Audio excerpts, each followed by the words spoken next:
I'll just like, yeah. So I'm really excited, but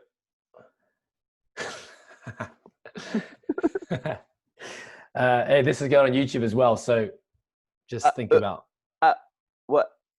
I'm just think kidding. about think about how you're looking. Yeah, Oh, maybe fix this bit before we go live. There you go. Hey, Trav, so don't butcher this. How many times have you been to CrossFit Games? well, this year would have been 6. How many do you have 5. down? Yeah, so 5 officially. 5 I've 5 been. official. 5 official. 6 pending. Pending 6. Watch the space. You ready? This would be up there with you getting to CrossFit Games, surely. You being on this podcast. This is pretty high up there. So if the Games doesn't go ahead this year, at least you had this experience.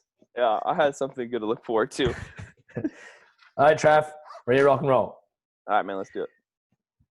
All right, team, welcome back to another episode of Live, Perform, Compete. I am joined today on Zoom once again with Travis Mayer. Travis, welcome. Well, thanks for having me, man. I'm excited. Trav is over in Atlanta in the US right now, so appreciate you getting up early to make this happen.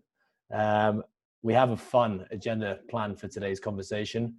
Recent news, I'm going to have to mention it early doors, is that, Trav, you've just spoken out on social media about turning down your invitation to this year's CrossFit Games.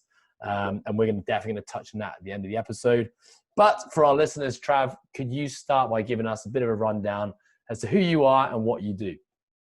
Yeah, so Travis Mayer, 5 times Games Athlete. I am a gym owner of formerly known as CrossFit Passion.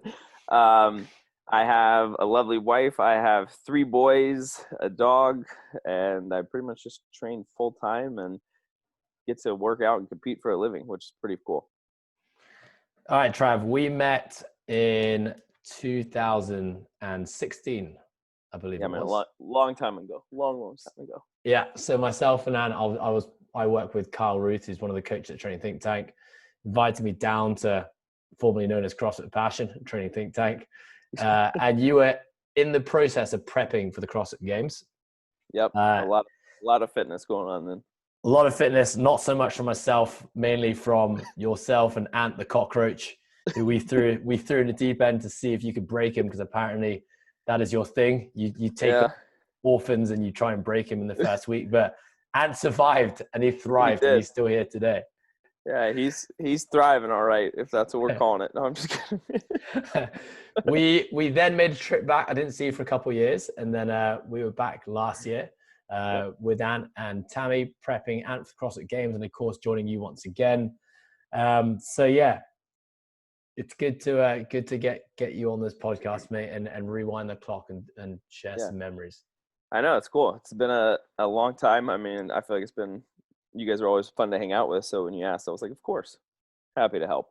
Happy to contribute to the good old podcast of the Coastal. Live, Perform, Compete, close enough. It's your all relative, right? Same. Right, Trav, let's talk about what got you into CrossFit in the first place. All I know of you is that your sport, unlike most other athletes at the CrossFit Games, was motocross predominantly. Yeah. Always struggled to find the carryover from motocross to CrossFit. Yeah. But I'd love to hear a little bit more about kind of your upbringing as a youngster in the US and kind of what got you to the point where you are today. Yeah. So, I mean, growing up, always sports was kind of in our family, and we always played something. I mean, from basketball, hockey, baseball, soccer, I mean, really everything. And so our parents never really held us down to like one area unless that was something we really wanted to do. And so it'd be like, okay, I did this. Nah, that's not really what I want to do. Okay, I did this. Nah, all right. And then it was like, for me, I found motocross. I was introduced to it by one of the kids in my school. And he was like, hey, you should hop on my bike and try it. And then I ran it into a tree and was like, this is awesome.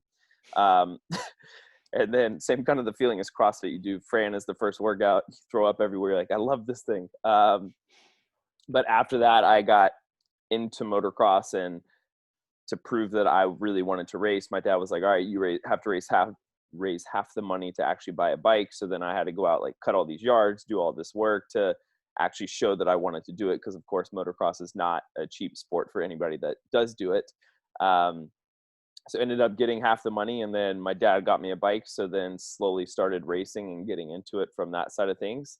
And then ended up racing for about 10 years, 12 years. I was kind of like in the sport. Realized later on that I wasn't going to be able to go pro just based off of how early some of these guys start riding. There was a guy I worked for, and I mean, he started riding when he was 4. I mean, so it's just, you're starting at such a young age to become pro that when I started, I was 10. And by the time I was 19, I was like, okay, I'm pretty good at this, but I'm not to that level of where I could go race this pro, which is what I want to do. So throughout that, I then was like, well, I'll go to the mechanic side of things. So started working as a mechanic for a pro amateur rider at the time.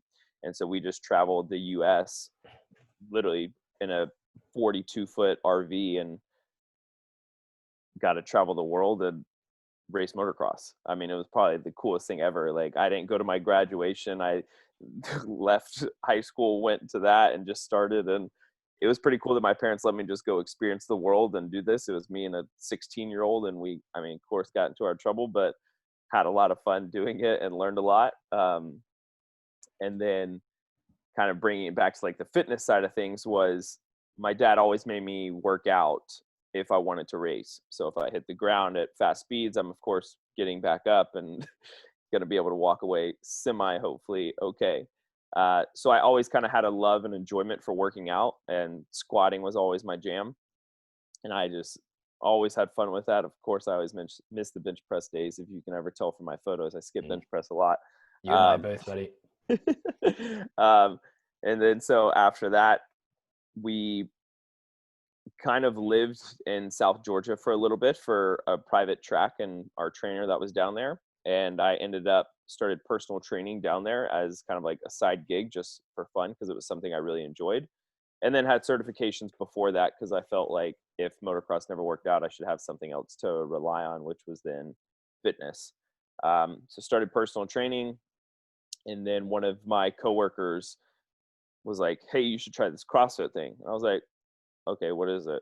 And then he showed me all the videos of Chris Spieler, Matt Chan, the like Again Faster road game stuff, like where they used to do at Tahoe get together. And I just sat there and watched all these videos for hours. And then I was like, I'm going to go do this. And then, so my first workout, of course, was Fran, which I thought was at 115 pounds, but it wasn't. It was 95. So, but I did 115, and then I did strict pull-ups, because I didn't know how to kip. I just flailed around. Ended up like throwing up after it. And I was like, I love this. And from there, kind of dedicated my life to CrossFit and becoming a games athlete. And I was like, from that point, I changed my diet, changed everything I did, found a coach that I could start working with. And then immediately from that point on, made my sole focus to be like becoming a games athlete and doing my best to win, is where that all started from, like on the fitness. Okay, so when you first did Fran, what year are we in now? That was 2000. Yes, 2010. Yeah, it was October 2010 was when I kind of like got into CrossFit. So like 2010 CrossFit is obviously very different to CrossFit these days. Oh like yeah. What, you've done your first workout and you're deciding like, I want to dedicate myself to this. Were you dedicating yourself to like the sport and thinking CrossFit Games, that thing's awesome, I want to be there? Yeah, that was where the focus was at that point. I mean, not that I thought like I would ever own a gym or anything like that. It was just like, my goal right now is like, I just want to get to the games and compete. I want to do this. I feel like this is awesome. I mean, I did that first workout in a PT office. Like, it wasn't even like a CrossFit gym. It was like literally like a physical therapy office with like the hanging pull-up bars that are out like at LA Fitness or something, and just a little snurling of a bar. I mean, it was bad, but I mean, back then you didn't have those things access like you do now with Rogue and everything else that is everywhere. And then just kind of got after it from that point, making sure that the focus was the games, because that was where I wanted to be and what I wanted to go after. But why? Like, why did you do this one workout? And obviously, like, you'd gone on a bit of a journey with motocross to potentially become pro, but didn't realize that dream. But why You know, because there's a big difference between like me saying, I just want to get good at this training because it's fun and it hurts versus I want to make it to the CrossFit Games. Uh, I don't know. I always felt like from an early age, if I gave 100%, then I could strive, or I'm going to do everything in my power to get as close as I can to whatever I'm trying to accomplish. And I mean, at that point in time, the sport was still relatively new with how many times the games was going around. So I guess what, 2008, like 2 years, 3 years that it's been around. So still kind of like at the ranch. That was the first year they went to California, or the Aromas, not Aromas, Carson. There it is. And in my head, I was like, I can do this. Like, I believe I can train my body enough to get it to where I can get close to these numbers and see how I actually compare from like the engine side of test.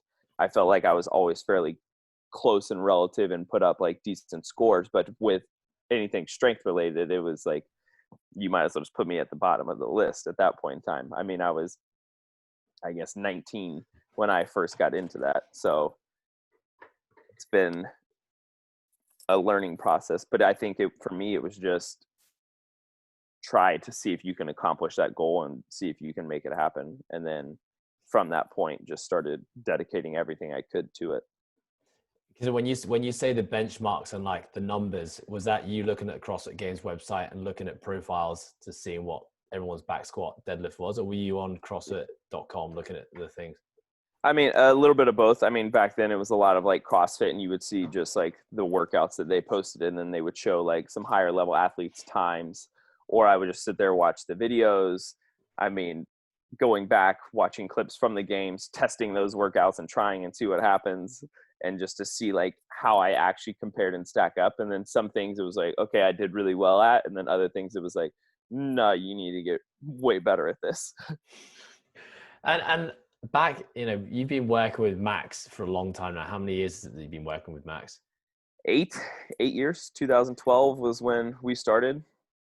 And I still feel like 2012, not that many people were like reaching out to individual coaches to help them with their training. It was maybe like just getting into that time. Most people were on blogs like Misfits or Brute Strength, or OPEX had the Big Dogs blog. What brought you to finding Max, or even maybe even thinking about hiring a coach? Yeah. So even from like first starting, like the guy that got me into CrossFit, he was like, well, I'll help you. So we kind of like worked together to write our own program at the beginning. And then after a while, it was like, okay, I need to be like inside a CrossFit gym. Because what I would do was like at the gym, like LA Fitness and stuff, I would train there. Then we would go to the personal training studio or the physical therapy studio, do another session there. So I was like doing different things. And I was like, I need to go to like a CrossFit gym. So I ended up like moving back up here to where I originally grew up and started at a CrossFit gym. And they kind of like brought me in and were like, hey, this is what you can do. So I asked one of their coaches, I was like, will you program for me? Like kind of like right away. So I started having someone supplement extra work, and then I did all the classes. And I mean, I would just stay there all day. I mean, I just would do everything. Like anybody that first gets into CrossFit, the excitement, I'm going to do 28 workouts a day and I can survive anything. I'm young kind of feeling. And then after that, I was like, okay, I need to reach out and find someone else. So Nate Schrader at the time, they called him the Viking. The guy was an animal in CrossFit back in the day. He brought me like under his wing, kind of helped me out, started writing programs for me. And then he actually introduced me to Max, or he was like, hey, you should check out like OPT's blog and look at all their stuff that they're doing. And then so I made the decision. I was like, okay, I'm going to reach out to them and see what they're all about. And I think the consult with Max the first time. And I remember getting off and I was like, this guy's a genius. I was like, okay, I trust you. Yep, let's do it. And then from that point on, I was like, write everything. We're going to the games. And he was like, okay, like, sure, this clown's going to make it to the games. What everyone says. Yeah. And then come to find out, our first year, we ended up making it. And then it's just kind of been like the rest is history. And then he's moved his business to where my gym is at. And then it's all just kept growing and growing and growing. So that first year at the CrossFit Games, so we in 2012 now? 13. 2013. Is this when Travis wore different colored shoes? This was when Travis wore different colored shoes. Yes, Right, I I'm remember that. not sure looking back what that was all about, but I did it. Hey, I didn't know your name. I just knew the guy who wore different colored shoes. So it made a lasting impression. Yeah. See, at first that was it, and then other people started doing it. So I think that's for me when I was like, nah, can't do that. And so, I mean, if you did this 2-year self-guided journey before you started working with Max, you were obviously pretty good. You don't just by chance qualify for the CrossFit Games, because obviously there were still regionals that you had to get through, and then obviously Yeah. make it to CrossFit Games. So what was that first year like?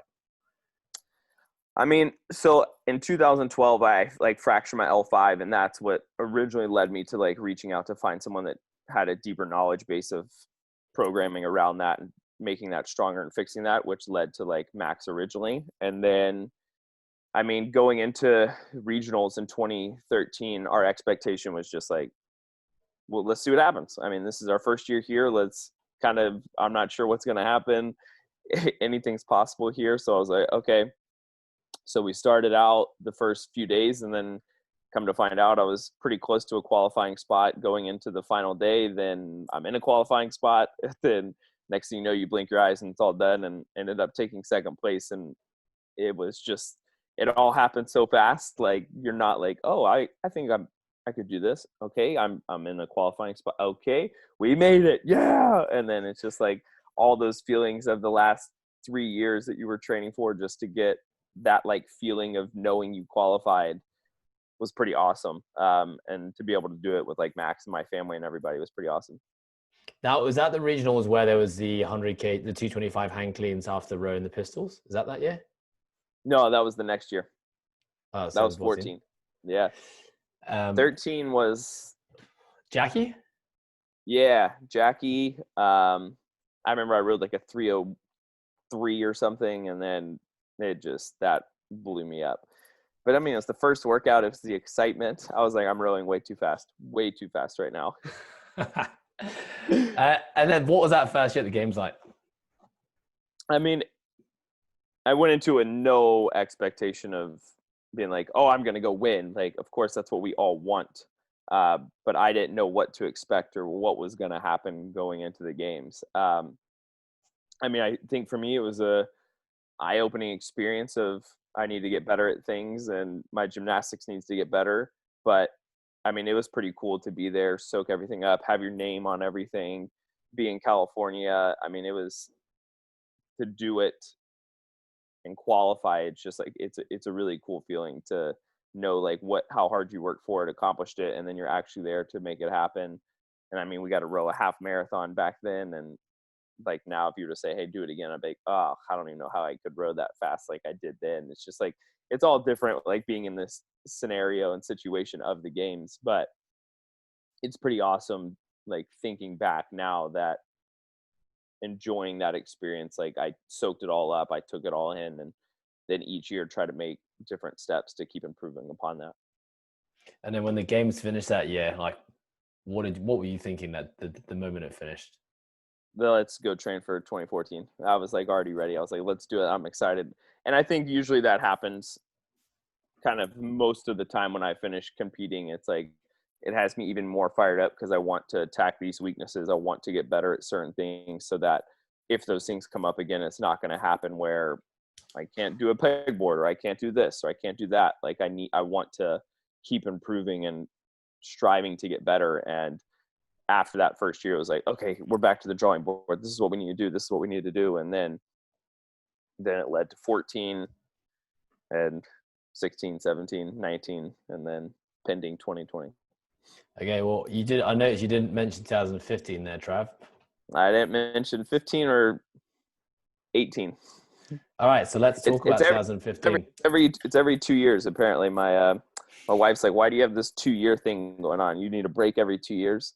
So it's 13, 14, didn't make it 15, 16, 17, didn't make it 18, 19, 20 right now. That she's like, "What? Like, can you just keep it going consistently?" I was like, "Nah, I like to have a little break in between, give the family a little bit of relaxation." So what happened in that year, 2015? Yeah, so coming off the games in 14, I was just a little more burned out and tired and run down. And in the moment, of course, I'm furious that I didn't qualify, but it came down to the final workout of me taking, if I won that event, I ended up qualifying and going back for the third trip. It came down to the final barbell, and they no rep the final squat clean, which then caused me to not qualify. Like I jumped over and landed on the platform. They're like, no, no, no, come back. And then that just kind of like mentally in your head, you're like, okay, that was done. Like it's over. But I think it was more just dealing with some workouts I would bring it, and then other times I wouldn't. And it was more starting to learn now the physical or the mental side of things on how I needed to approach workouts and get into them with the right mindset and not overthink it or overanalyze it.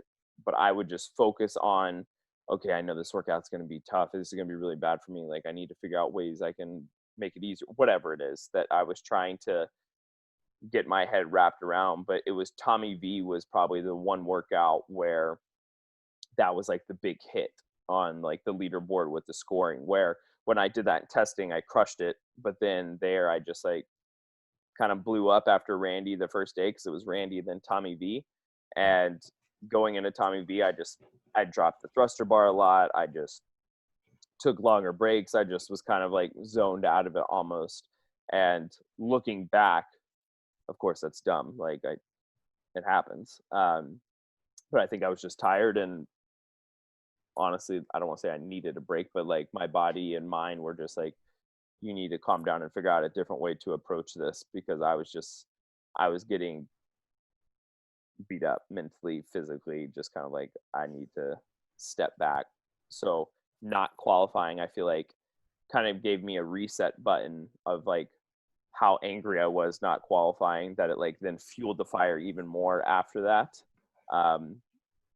to then get back into training. So I took time off after that, and then just got training kind of in line with where we thought, training sessions, the intensity of them when we were doing those. And then once the games in 16 came around, then it was a lot more confidence and excited to get back out on the floor.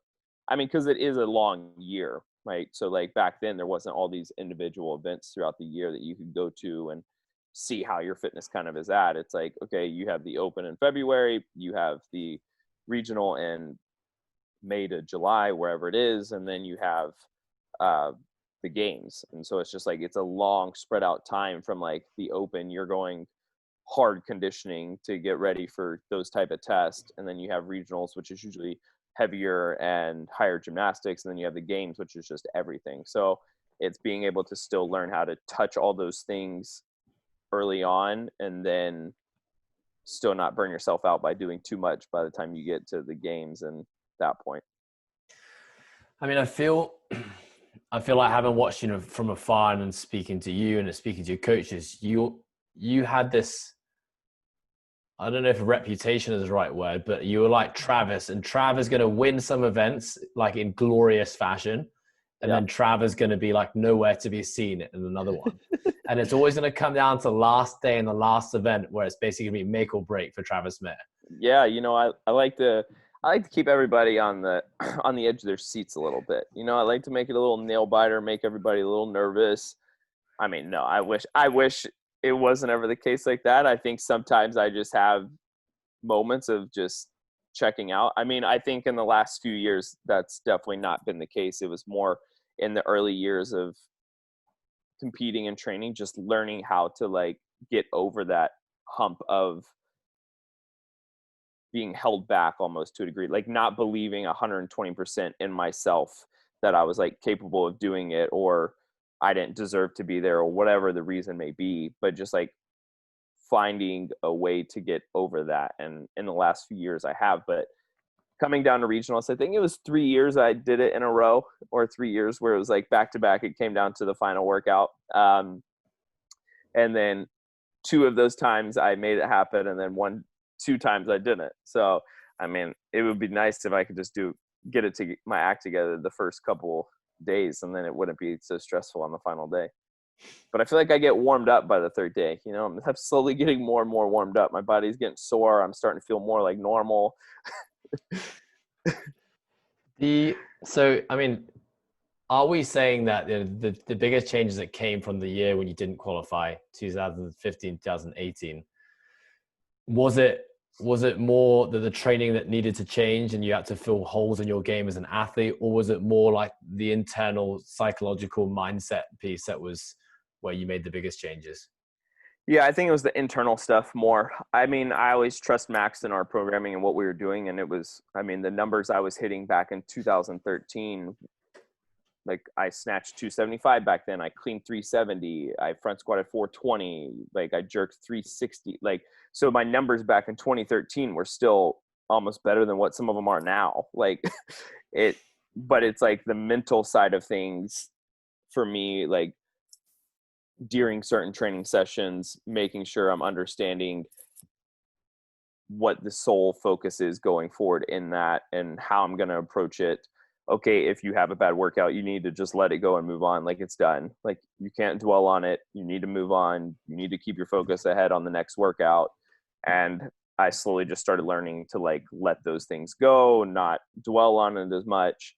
And then each year it's just been chipping away more and more and more and more at getting almost like peeling back layers of an onion, but just like the mental side of things, like, okay, this doesn't work. This is not working for me. Like meditation, writing down in a journal, doing a thing called the muse, where it like kind of just like lets you know if your mind is getting distracted when you're trying to calm down. Like pretty much I'm trying is everything I can, sports psychologist, doing all the things possible. And then now it's just, okay, I have the tools and resources now, just like do it.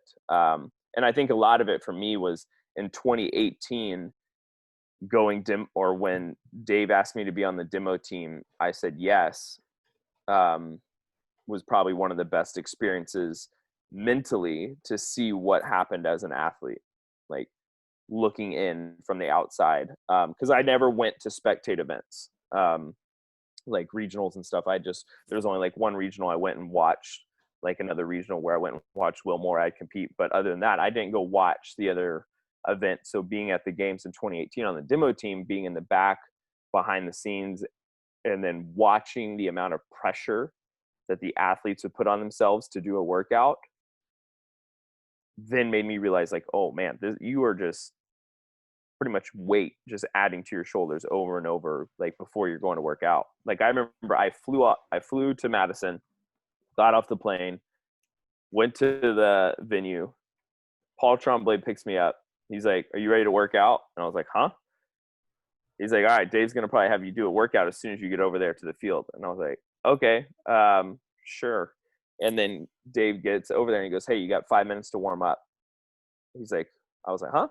He's like, you're going to do the battlegrounds workout that we're doing. Like the carrying the dummy, the rope climb, the run, literally everything with the best. He's like, how much time you need? I was like, I mean, give me at least a few minutes to warm up. Like maybe. He's like, all right, 5 minutes should be good. And then so in that scenario, I just started realizing like, okay, I don't need to warm up for 45 minutes every single day. I don't need to. Yes, you still should warm up if things are aching, if you still have skills, whatever. But I'm saying like the majority of the focus was just like, just go. Like, don't overthink it. Trust your fitness, trust where you're at. And for me, that was like kind of a blessing in disguise, missing 2018 and having that opportunity to go demo team and do that. Because then after that, I felt like, I don't want to say training became easier, but I just kind of took this weight off of the stress I was putting on myself to perform and have these expectations, where it was like, if you just go out and you do your best, then the scores just will line up where they're supposed to. And I mean, all the workouts that we ended up testing,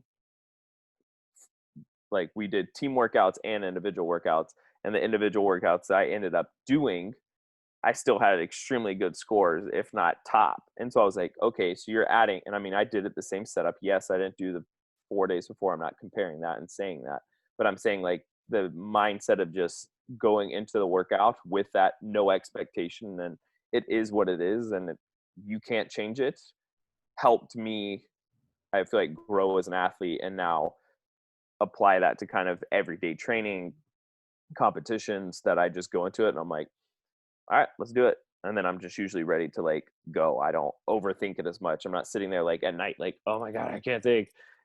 But for me, that's what's worked the most. was probably like 2018 was like the biggest eye opener. Do you think your ability to now just kind of not overthink it, just get out there and do it, is probably a combination of the fact that you've been doing this for so long and you've probably been doing so many different variations of workouts that look kind of similar that you Yeah. could probably you probably got an ability now to look at something, drum up a strategy in 30 seconds, and then just trust your intuition and fitness and be able to do it. Yeah. I mean, that's 10 years of doing more or less 3 workouts a day. From the beginning, I've always kind of been doing a lot. So there's a lot of fitness that has happened within the last 10 years. But I mean, you do everything from short workouts to long workouts to row, assault. Like there's all so many different variations of workouts that, and Max writes a plethora of whatever we want, like endless supply of workouts. Every single workout I've done, he has. But just having that knowledge from those workouts, being able to apply it into a competition or the training season. I mean, he'll even be like, "What's your strategy?" And I'll be like, "I don't know. I'm just going to kind of go." Because I don't like relying too much on a strategy, because then if I start falling behind in my own head, I'm like, no, like you shouldn't have done that. You should have held on here or not done this. Or then I start getting down on myself versus just like go into it with no strategy, trust what you do every single day, and then you'll probably do fine. And then just let the competition of things come out on its own. And that has led to, I feel like, better workouts for me. Yeah, interesting. Yeah, being intuitive rather than just having a structure. I mean, it's funny because I was at the games with Ant last year, and obviously you were there, and we spent a lot of time together. But you certainly, as an athlete, get wrapped up in what all the other athletes are doing in their preparation. And I mean, like, Yeah. we're going to talk about 2019 CrossFit Games in a second, because I think that was a unique year compared to every other year because of the national champions and there being so many athletes at the game. But I remember workout 1 and 2 was a shit show. There was just athletes everywhere, and like no one was really, you could see the difference between, you know, people like yourselves who'd been there multiple times and kind of like had their area and you know, were in their zone and had everything dialed in. But then you had other people who, you know, perhaps it's the first time been on the stage like that, were just kind of like looking at each other and just copying each other. Yeah. And you know, there'd be like 10 guys on a rope at the same time trying to climb it. It was hilarious. But tell me about 2019, because it was a unique year, and I know it was a tough ending for you in the way that you ended up leaving the competition. But what was that experience like? Yeah, so 2019 they had the 20 national champions that came, and at first it was odd because you're like, okay, so we're just giving out, like, so the years prior it's been like you have the open, you have to place top 20 in your region, then you have to place top 3 or then top 5 from the sanction or the regional position to then go to the games. So there's only been usually 30 to 40 athletes, and you're like, okay, those are the top 30 to 40 athletes, like that, you guys earned it. And then the next year they were like, yeah, so we're going to give anybody who's a national champion a position to compete, even if they take like 10,000th place. And it's like, okay, so now there's 200 athletes. So at first it was kind of like, well, this is kind of weird, this is odd, I'm not like, so we're just allowing anybody to come compete. But looking back, I think the way that it was set up helped globally get the name of the CrossFit Games out, the brand, and it was actually really cool to meet all the competitors that did come in from Germany, Brazil, like you got like Hong Kong. Like it's crazy to see the amount of people that actually came together just to come work out, which was really cool. And knowing that the possibility going into it that there was going to be cuts right away, that those athletes were like, yes, that's okay, and I still want to go experience it and be part of this community and what it's all about. Like when everybody walked out with their flags and stuff, like that was really cool to see. All the athletes like come together from that.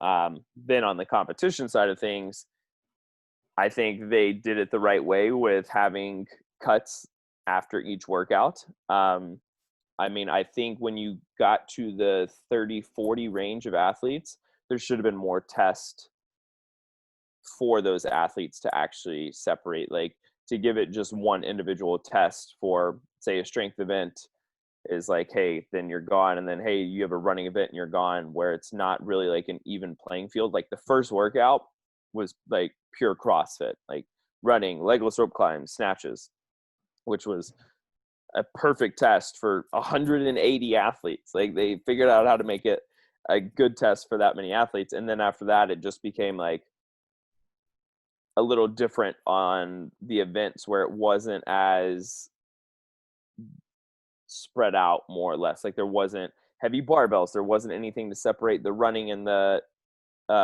with the sandbags and stuff. Like, and then there was another just full sprint, and then you're just making cuts after this, which I think early on when you're getting down to those earlier numbers is fine. But when you start getting to like the 40s down, there needs to be more diverse tests on how they did it. Now, do I think that was right? And am I bummed I got cut off by 0.1 thousandth of a second on a run?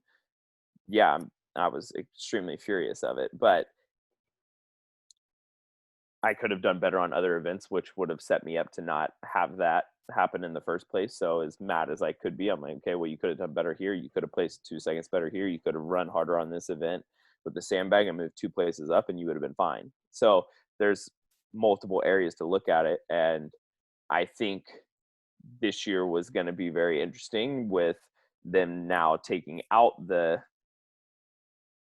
international competitors due to COVID-19 and having just top 30, but then everything else that has kind of started to happen, who knows what's actually the games is going to look like and CrossFit is going to look like. So I think it's crazy the shift that's happened in a year, but 2020, what a year you've been. Yeah, I mean, what a shift in the last 2 years, going from the regionals CrossFit Games format to the national champions format to whatever happens this year and beyond. What, from a psychological standpoint, the 2019 games where you have these cuts and you could potentially, this could be the end of your games journey, what was different in that format compared to previous years?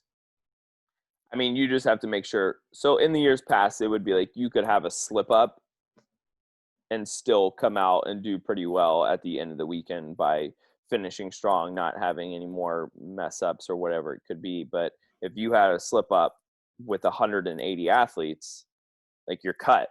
I mean, and we saw that early on, I think, with Street, Horner, and Tim Poulsen and some of the like top guys that you're like, oh, these guys are going to like do fairly well, and they're getting cut after those early events. It's just like, oh, like you can't have that happen. So I think it adds a little bit of pressure from the competition side of making sure that throughout the training year, you make sure you have no hiccups or there's no areas that you're going to mess up, because one little one coming down to a sprint or coming down to a clean and jerk, whatever it is, that if that's the cut process, you better make sure you're going to win it or be on top of it, because if not, then you're automatically done. I mean, I was glad I got to make it as far as I did and get to do as many workouts, but I mean, that I would be so bummed if it was like the first workout and it's like, oh yeah, you're done.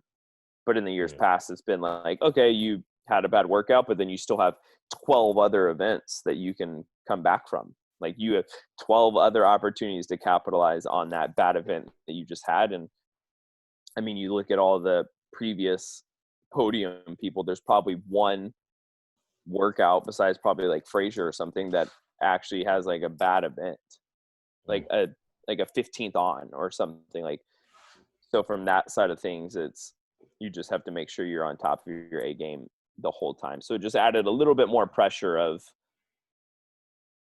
being able to run as fast as you possibly can for me. Like 2000, I remember when I got done, people were like, I didn't know you could run so fast. I said I had to run for my life. I was like, this is it. This was the cut. I think I was definitely one of those people. I was like, wow, I've actually never seen Travis sprint before, and he's actually pretty fast.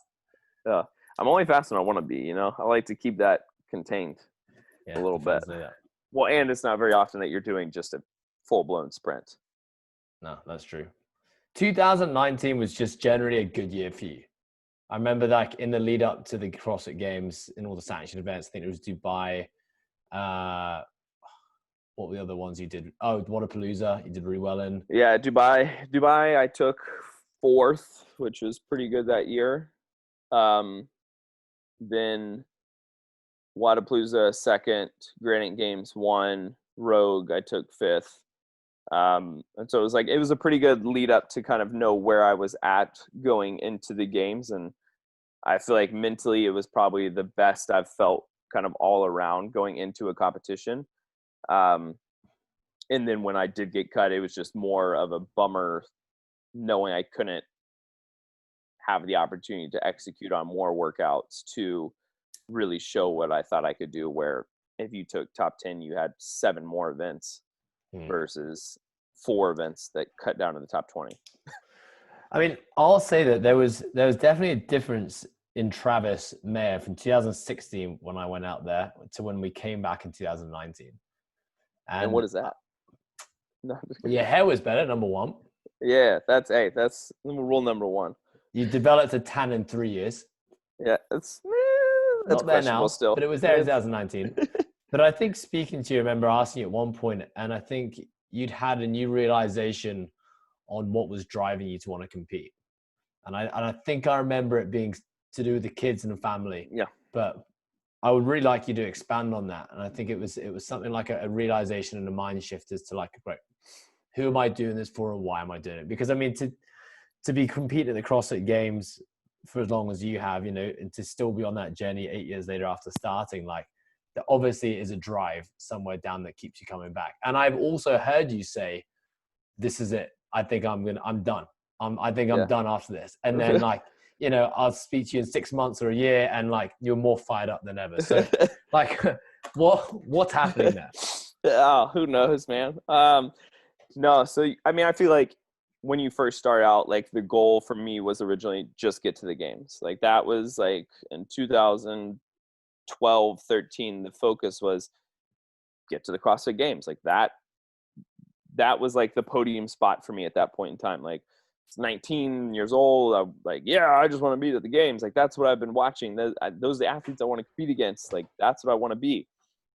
And then the next year was like, okay, I want to take top 10 or whatever the goal is. Okay, next I want to take this, and then I want to take that. So I feel like each year it slowly changed. And in 2015, we had our first son, who's now, oh man, almost 5. Holy cow, I'm getting old. Is that I feel like each year it's kind of changed the perspective. And now having 3 kids later, it's not just for me. Like the goal back then was like, I want to get to the games. Like I'm training myself to get to the games. Now it's, I need to get to the games to provide for my family, to help sponsors grow, to help pay for my house, to help pay for like there's other areas that kind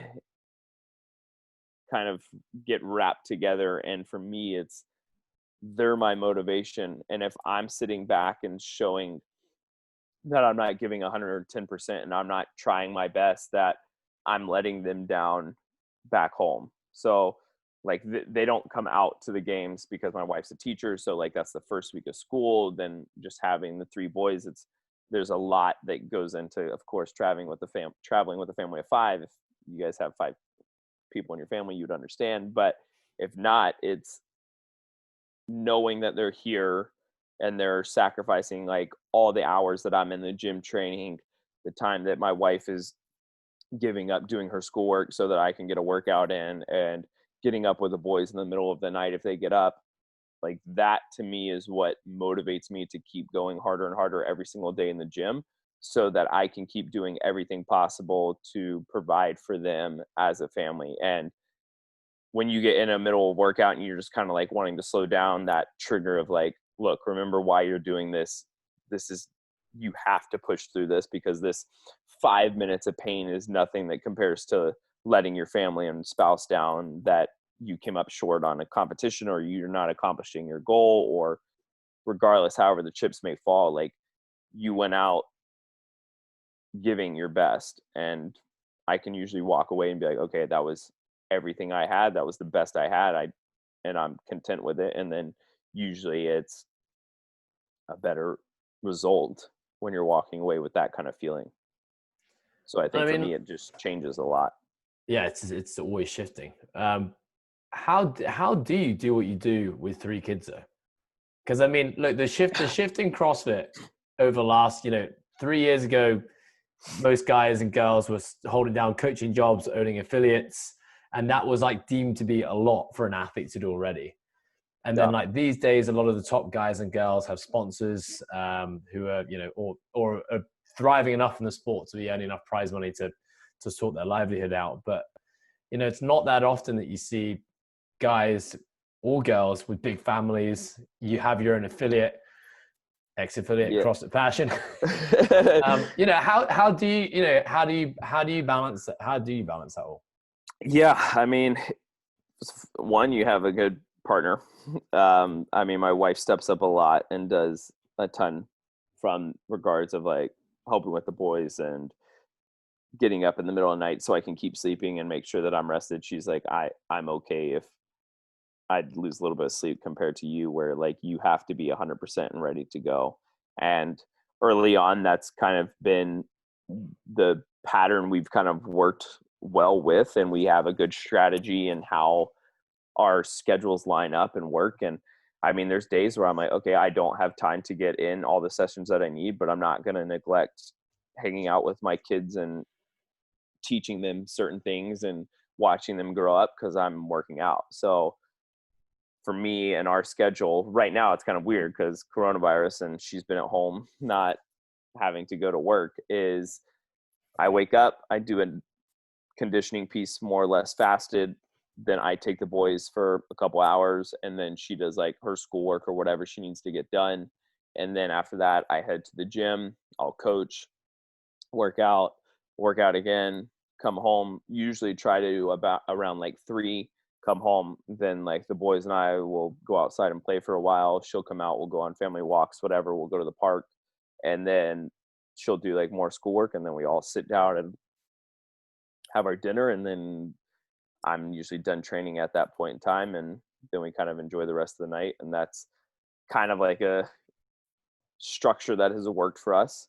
And then when she was in school, it would be, I'll get up, get the boys ready, take them to daycare, and then I'll train all day till probably like 3 or 4. And then I'll go pick them up, come home, and then we just kind of go from there. But I think a lot of it too is when I'm training, I'm making sure that those certain time blocks of training are like 110%, because I don't have time to just sit around at the gym and just wait and talk to everybody and chat and just like enjoy like hanging out for 4 hours. Like when people are like, hey, you want to go do this? I'm like, no, I can't. Like I need to do my training, and then I need to go home and make sure I'm able to like hang out with my family. Because I mean, a lot of people that are competing in our sport, most of them don't have kids, let alone 3. So I mean, it is a lot on your spouse. For those of you that do have that many kids, that you understand that you don't just want to leave your wife at home with 3 kids all day, every single day, while you're just at the gym goofing off, playing around, if I'm not actually training.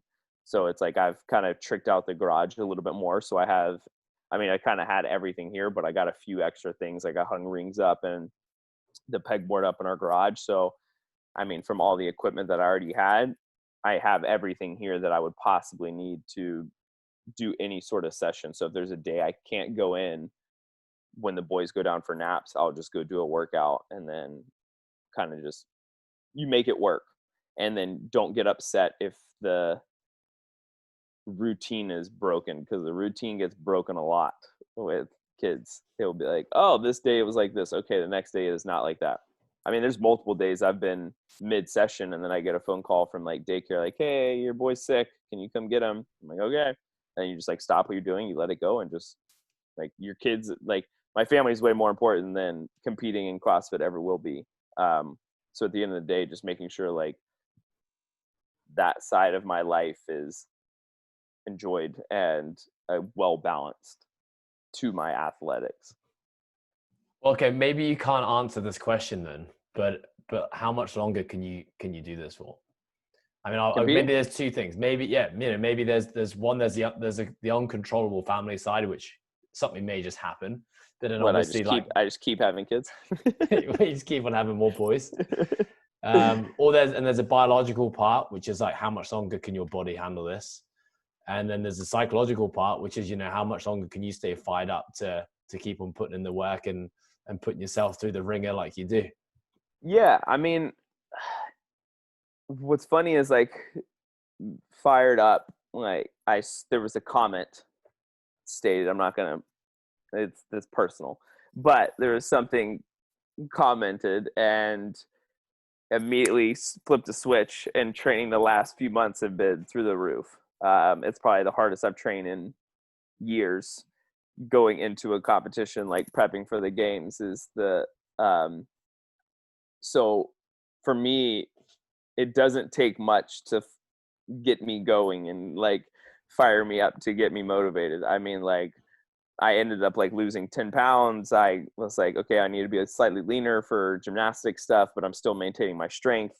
And just off of one comment that was made, can change that for me. So from the mental side of things, if I keep finding the motivation from whatever it is happening, or if someone's questioning it or whatever it may be, that I still believe I can always pull that out. I mean, I don't feel like that's going to die inside of me. I'm going down with that one.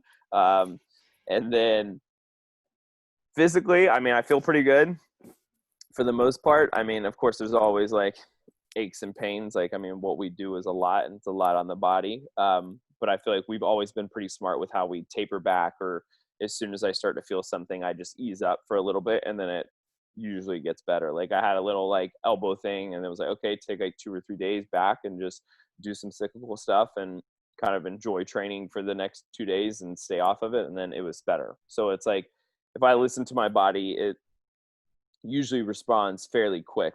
And then I feel like from a competition side, I feel like I'm going to go as long as I can, as long as I'm performing.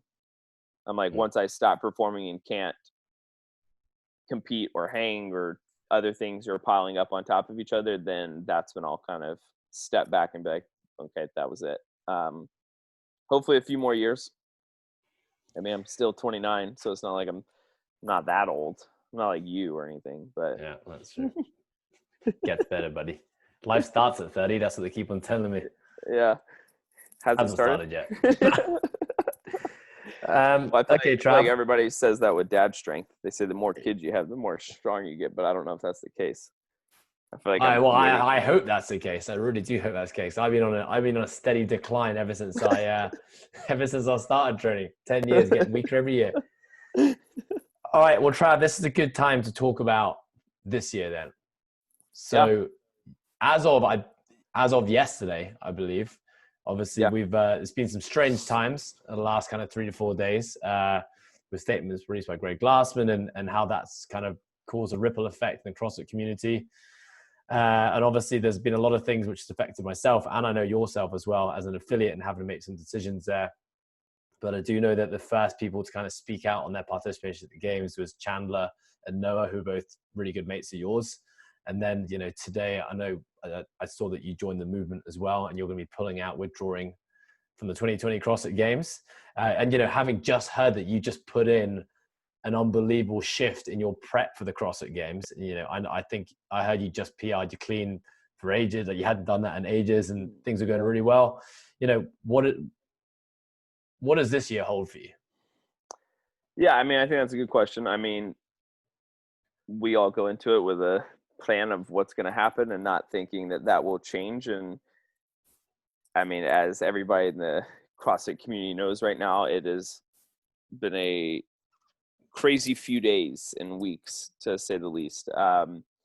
I mean, there was some comments made that I don't 100% stand behind, and emails sent out that I definitely don't agree with, and believe that if that was me in those situations and that was being talked to me, I would not be okay with that. So from a business side, it was an easy decision. That, do I believe what Greg Glassman has done for the community and the sport and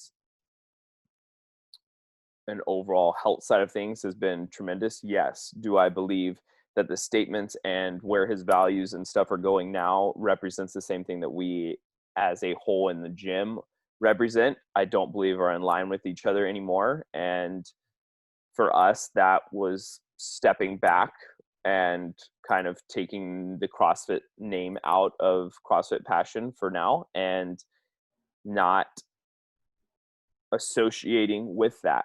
Um, I mean, it was a big step as I don't want to rebrand. I don't want to do those things, but I'm not going to sit back and associate with an organization that is doing that.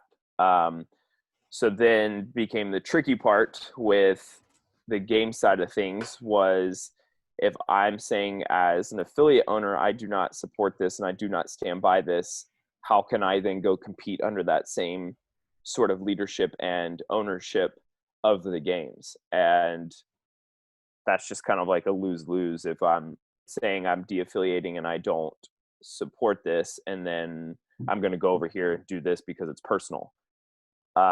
So for me, after like talking with my wife for a while about this and just like, okay, is this the right decision that we made? And we stand by it. And I believe something within the community needs to change. And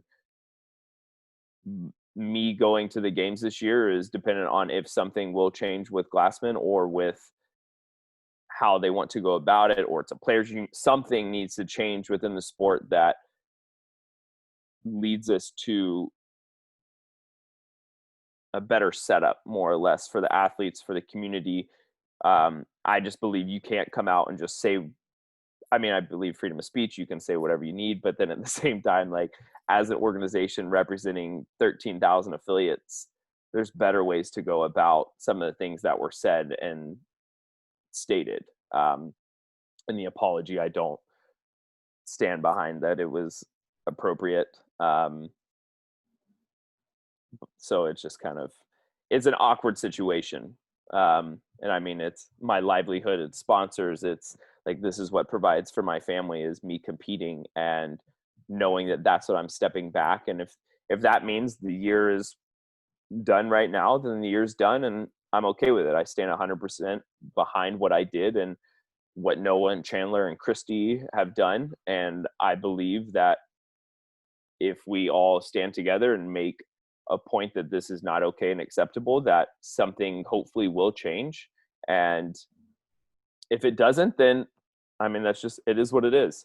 I mean, I'm going to stand behind what I said and how I'm going to keep that dependent on if HQ makes any changes. And if not, then that's it for the year. And I'll do my best and I'm going to keep training. I'm going to keep training as if it is happening in case something does change, that I will be ready. And then if not, then I'm going to keep training for the off season, whatever the future now holds for CrossFit and the CrossFit Games. I'm not sure what's happening now. I mean, I feel like no one knows. No one has said a thing. Everybody's very silent because no one knows what to say right now. It's a very challenging time and awkward time, but I feel like you have to speak up at some point and say what the problem is or what's going on or what the future is looking like or what you're going to do to try and accomplish by going certain routes or whatever it is, but just finding a better approach to it and better communication and being open to it to learn more or something. But yeah, so it's just it's weird, you know. It's definitely a strange time. And I mean, I got tons of emails and messages from our gym saying they support the decision and had members reach out personally and just say that they stand behind that. And like, to me, that means a lot, to know that even stepping back as like the name and and me stepping back as like an athlete being like, look, I have some form of a platform. It's not a very big one.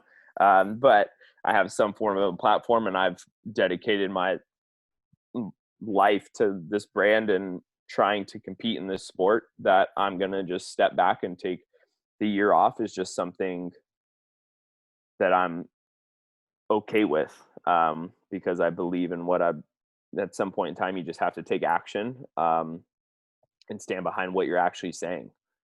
You know, it's, I feel like it's easy to just type something up and then say it, but then to like actually take the action to be like, well, like if nothing's changing, I'm not going to the games. And that is a very personal decision for me. And that affects a lot of things, but I'm going to stand behind it 100%, you know? Yeah. Well, I mean, I think it's a very noble thing of you to do. But at the same time, when I saw you release it, I was also not surprised. I just thought it was the type of thing that you would do. So, which I think is very much testament to you as a person. Well, I thanks, guess, man. the future is so unknown. Like, it's unknown for everyone. It's, not just unknown for you guys as athletes, but, this can be the same parallels carry over to people's jobs and people's careers. But obviously a big part of your career as an athlete is that you have to keep on training, because if you want to Yeah. keep on being good at the sport, like, you're going to have to still put in the work. You can't just sit back and take full time off and expect to suddenly step up and do it. So, how does, with all this going on and so much unknown in the future, and you still kind of vouching to want to be competitive in the sport, whatever that means, like, how do you stay driven? How do you stay on course? Or are you actually just going to take a bit of time, maybe once the games date passes and that doesn't go ahead, to just kind of not worry about it? Yeah. I mean, I like to do a lot of projects around my house. Just all you built a bridge. It's nice. Yeah, That's we just built actually the an bridge. extremely impressive bridge. Thank you. Yeah, right now we're building a tree house for the boys. The whole point of the bridge was to be able to get across the creek to actually build the tree house. So I like to keep myself distracted in some other ways that isn't fitness related, just for my own sanity and something that I actually enjoy doing. Not saying I don't enjoy training, but I do that so many times a day for hours and hours and hours. It's everything that doing something a little different and having fun. So right now we're building a treehouse, but I'm going to keep training as if the games are going to continue to keep happening. And if the games then after this are done, or whatever comes from this, I mean, there's still all the other events through Loud and Live, through Granite Games, through Wadapalooza. There's still so many other events through Rogue that happen now that are stepping away from the brand of CrossFit that I think I will pick those as my competitions that will keep me motivated and training for going forward. Whether there's the Super Bowl of the CrossFit Games for us anymore, I don't know. I don't know what the future of that's going to look like. I don't know anything. I mean, just like everybody else, I don't know anything about it, but I'm going to keep training as hard as I can and be prepared that hopefully something kind of opens up for us to compete and comes from this. And if not, I'm accepted it and it is what it is. I just feel like a lot of things are going to change after this. I don't know what or the path that it's going to go, or the sport itself. But things are definitely going to change. We've all started to witness that when over 700 affiliates right now I've already de-affiliated. Something's changing. I mean, it is in the world, Black Lives Matter. There's a lot of other things right now going on in the world that are all changing. Yeah, it's going to be interesting. I mean, we were just talking about it before this call, and I think there's just so many potential avenues and routes that this could all go. But I definitely think that it's all for the good, and we'll look back on this day and probably be very grateful that this all happened and we did the things that we did. So yeah, watch this space. All right, Trav. Well, mate, thank you very much for your time. I know it's early over there, and thank you for sharing your story. Of course. Thanks for having me on. And if you don't follow Travis, and you probably don't because not many people do, head over to Travis's page and check out what he's doing. Follow him on his journey. I know he's got many years ahead of him left, so jump on that bandwagon now. Trav, where can people find out about you? Oh, that was a good one, man. That was good. I mean, I'd written that one down. I was looking forward to you've been keeping that one. Yeah, I'm pretty sure Ant probably gave you that. You didn't even come up with that on your own. I think Ant actually might have overtaken your followers recently. I'm sure he'll let you know when it happens, but yeah, I know. I can't let that happen. I just have to. I got to figure out something. I haven't figured it out yet. You at the Travis Mayer on Instagram, and Facebook is just Travis Mayer. But yeah, it's super simple. It's my name. Trav, it's been a blast, mate. Thank you very much for your time. Thanks, man. Thanks for having me on. You have a good day. You too, man.